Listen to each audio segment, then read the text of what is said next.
Welcome, ladies and gentlemen, of a Tandem Yeti video where today I will be reviewing Doctor Who Flux Chapter 4.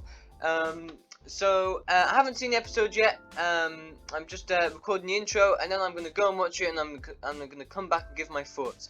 I like to talk about what I anticipate for the episode. Like, wow, I am extremely excited for this episode. I think this could be turned out to be one of my favourites of not only the series but of 13-0.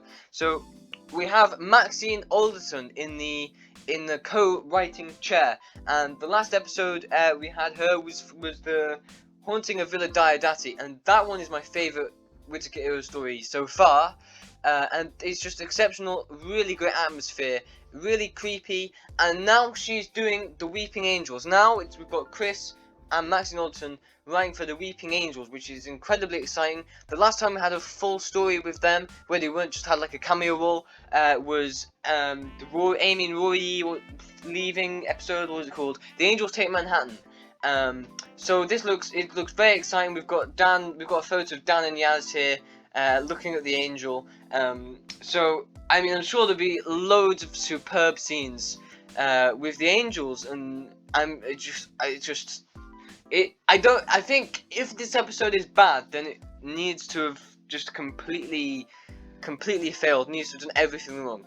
I'm hoping it's not going to be as chaotic. I'm hoping it's as last week's episode was way too chaotic. But I think we're focusing on the Weeping Angels. We should be good, and we should be in store for a fantastic story. So I better go and watch it, and I'll see you with my thoughts after I've watched the episode. There we go. So I've now seen the episode, and my goodness, I was correct. I really enjoyed this episode. Definitely my favorite of the series so far. I think it's too soon to say whether it's my favorite of the whole era so far, but I definitely is a top tier episode. So a lot of things went down. It was crazy, but it felt a lot better paced. It didn't feel as chaotic, and it felt a lot easier to understand. But there was still quite a lot going on at the same time. So it starts off. Weeping Angel's got the TARDIS. I feel like actually talking about the Weeping Angel having the TARDIS, it seemed like it was like a thing that they kept playing back. Or the Weeping Angel's got the TARDIS. The Weeping Angel's got the TARDIS. And I suppose it does make sense looking at the end of the whole episode, but I feel like it wasn't explored that much. I feel like the Weeping Angel and the TARDIS was wrapped up, within the first few minutes. But it did leave for a good scene of them, like with all the lights flashing and with them in the TARDIS. That was a really exciting scene, and they ended up getting sent back to the village in 1967, and which is where the Doctor met Claire. And I don't know what his name is, but he's this interesting character, fully fledged character, who's really good at not blinking, and he kind of thinks to himself, he never surrenders, thinks to himself as that dude. And I guess he didn't really have like a scene where like it wrapped up, it was still mid scene, so I feel like it's gonna continue up into the next episode with those same characters. So yeah, that should be interesting to see. I hope they stick with that whole plot line for a while longer, because it is super interesting. And then we had Yaz and Dan looking for this 10-year-old girl which has gone missing called Peggy, and they were sent back to 1901, where they found Peggy, but everybody else has vanished, and everybody in the village is going to vanish. Both in 1967 and 1901, and so they find out that the village has been, I've forgotten what the term they used. They used it quite a lot. An abstraction thing where they took the village out of space and time or whatever. So they saw like the border of like the village, and it went off into space. That was pretty crazy. And then they found a bit where they could see into 1967. There was like a split between 1967 and 1901, and they saw the woman, she called herself Mrs. What did she call herself? Mrs. Oh, I've forgotten now. Mrs. Hayward, I think she called herself. And the big twist was that she was actually Peggy from the future, because Peggy was sent back, and then she became Peggy. And I picked on that quite quickly. I've been watching the Netflix series Dark, which has a lot of those kind of scenes where they're like, "Oh, I'm actually you from the future." So yeah, that I was used to seeing things like that, and I did enjoy that. That was good. That was executed well. And yeah, with the Doctor in the house, we had a lot of great scenes, great atmospheric scenes. Probably, like the village of Diodati, we had a lot of great scenes with the angels, really tense scenes, which I was expecting. Yeah, so the whole scene, when they're going through the secret tunnel to get out of the house, that was crazy. And what scared me the most was when the angel wasn't attacking her. That just I was just like, what the hell is going on there? But yeah, let's get into let's get going with the spicy stuff here now. The spicy stuff. She looked into Claire's mind. She had a brief talk with the angel, which had occupied Claire, and the angel was a member of the division. And at first I'm like, an angel is a member of the division? How is an angel going to work as a member of the division? An angel's like the Time Lords employ every species to be a member of the division. So that's a really cool concept. It really makes sense, We've got some Slovene working for the division. Wow, we've got so there must be loads of division members out there. So that's really exciting. There's so much potential. There's so many directions Signal can go with this. It's absolutely crazy. But not only that, but the angel also claims to know about everything the Doctor's forgotten the whole time she worked for the division, and everything before that, before she was a child and she went to Gallifrey.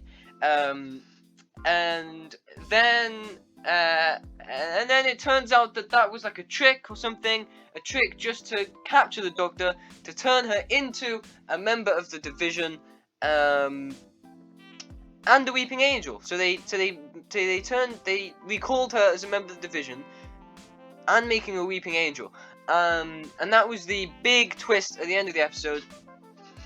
And I thought, at first I thought, why is the Doctor, why is becoming a division member? Why is she now a Weeping Angel?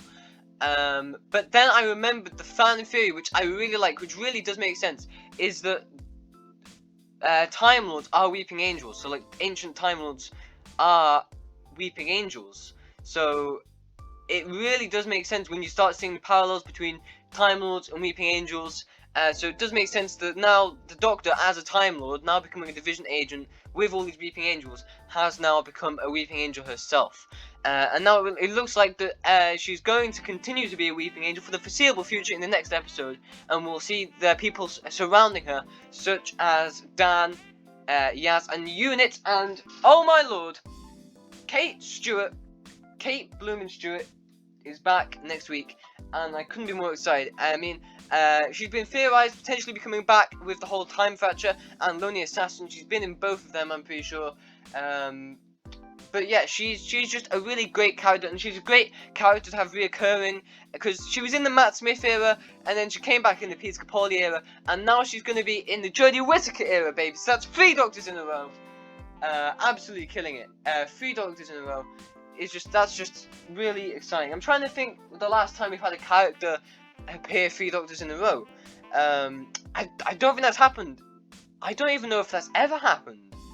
Has that ever happened? Because it wasn't River, because River was 10, 11. No, actually no, it was River. No. River was 10, 11, and 12. So River's had 3 Doctors in a row, and now we've got Kate Stewart to add to the list of 3 Doctors in a row. And I do love it when they bring characters back, because it just really shows how, like, the longevity of the show, and how it's still the same show even though it just adapts and changes to be a different era. Another thing that featured in this episode, which I haven't touched on, is the Vinder and Bell storyline.